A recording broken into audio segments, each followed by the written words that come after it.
Després del congrés del seu partit d'aquest cap de setmana, vostè incorporarà al full de ruta de l'acció de govern de la Generalitat de Catalunya la creació d'un estat propi, el trencament de les relacions amb Espanya i, per tant, la deriva del país cap a la independència? Torno a repetir, jo sóc president de la Generalitat, em vaig presentar aquí amb un discurs d'investidura que deia transició nacional, perquè no podem fer el mateix que havíem fet durant els 30 anys anteriors.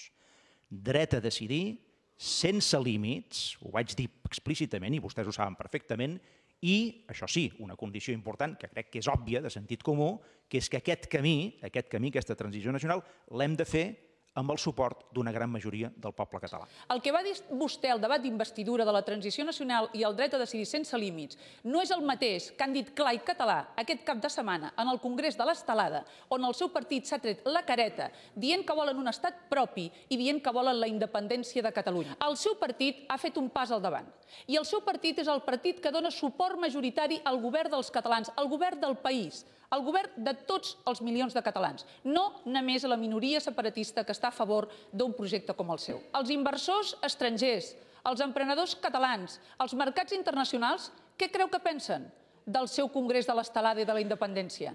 Creu que aplaudien tant com vostès cada vegada que parlaven d'independència i cada vegada que onejaven les estelades? Jo crec que no.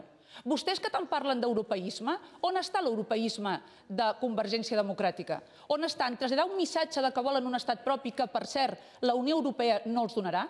Per què no expliquen als catalans que no tindran un estat propi que els permetrà estar a la Unió Europea, que hauran de pagar uns arancels de més del 40%, que a Catalunya s'endarrerirà i hi haurà una regressió econòmica perquè no podrem estar mesos dins de la Unió Europea? Per què no expliquen això? El Partit Popular està a la concòrdia i a la templança, no està a la confrontació i a la separació. I per parlar de pacte fiscal, senyor president, el partit clau en aquesta cambra és el Partit Popular de Catalunya. Faci-ho des del diàleg i des del consens, com jo li he recomanat.